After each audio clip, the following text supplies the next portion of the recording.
ఈ అన్నదాత సుఖీభవ పథకమైన పిఎం కిసాన్ కి సంబంధించి ఎప్పుడైనా తాజా అప్డేట్ వచ్చిందంటే వెంటనే మన పవన్ టాక్స్ తెలుగు ఛానల్ మీకు పూర్తి సమాచారాన్ని తెలియజేస్తుంది. ఎప్పటికప్పుడు తాజా అప్డేట్ మీరు ఈ ఛానల్ ద్వారా చూసి తెలుసుకుంటూ ఉండడం కోసం వెంటనే ఈ ఛానల్ లైక్ చేసి సబ్స్క్రైబ్ చేసుకోండి. హాయ్ ఫ్రెండ్స్, సూపర్ 6 పథకాలలో భాగమైన అన్నదాత సుఖీభవ పథకానికి రాష్ట్ర ప్రభుత్వం బడ్జెట్ లో దాదాపు 9,400 కోట్ల రూపాయల నిధులను అయితే కేటాయించిందండి. ఈ నిధులు పిఎం కిసాన్ ద్వారా వచ్చే నిధులతో కలుపుకొని రాష్ట్ర ప్రభుత్వం బడ్జెట్ లో కేటాయించడం జరిగింది. ఏడాదికి 3 విడతల్లో పిఎం కిసాన్ పథకం ద్వారా 6,000 రూపాయల ఆర్థిక సహాయం రైతులకు కేంద్ర ప్రభుత్వం చేస్తూ ఉండగా ఆ సహాయంతో పాటు తాము మరో 14,000 రూపాయలను కలిపి ఏడాదికి 20,000 రూపాయల ఆర్థిక సహాయం అందిస్తామంటూ కూటమి ఎన్నికల్లో అయితే హామీ ఇచ్చింది. తాజాగా ఈ పథకానికి 9,400 కోట్ల రూపాయల నిధులను కేటాయించగా మొత్తం వ్యవసాయ రంగానికి దాదాపుగా 48,000 కోట్ల రూపాయలకు పైచిలుకు నిధులను అయితే కేటాయించింది.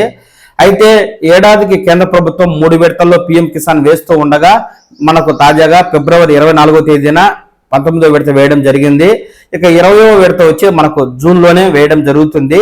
అంటే రాష్ట్ర ప్రభుత్వం జూన్ లో ఈ పిఎం కిసాన్ 2,000కు సంబంధించి మరో 4,500 రూపాయలు అదనంగా కలిపి మొదటి విడతగా అయితే రైతులకు వేస్తుంది. జూన్ నెలలో కూటమి ప్రభుత్వం ఏర్పడి దాదాపు ఏడాది పూర్తిగా వస్తుండగా ఇప్పటికే 2 విడతల్లో పిఎం కిసాన్ నిధులు అయితే జమ చేయడం జరిగింది.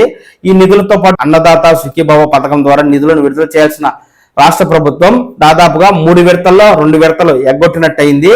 మనకు తాజాగా రాష్ట్ర ప్రభుత్వం ఈ బడ్జెట్ లో నిధులను కేటాయించడం ద్వారా జూన్ నెలలో పక్కాగా రైతులకు అన్నదాత సుఖీభవ పథకం ద్వారా తొలి విడతగా నిధులను అయితే జమ చేసే అవకాశం స్పష్టంగా కనిపిస్తోంది.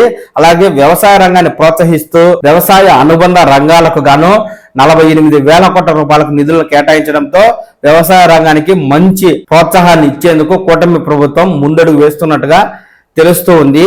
ఈ అన్నదాత సుఖీభవ పథకమైన పిఎం కిసాన్ కి సంబంధించి ఎప్పుడైనా తాజా అప్డేట్ వచ్చిందంటే వెంటనే మన పవన్ టాక్స్ తెలుగు ఛానల్ మీకు పూర్తి సమాచారాన్ని తెలియజేస్తుంది. ఎప్పటికప్పుడు తాజా అప్డేట్ మీరు ఈ ఛానల్ ద్వారా చూసి తెలుసుకుంటూ ఉండడం కోసం వెంటనే ఈ ఛానల్ లైక్ చేసి సబ్స్క్రైబ్ చేసుకోండి.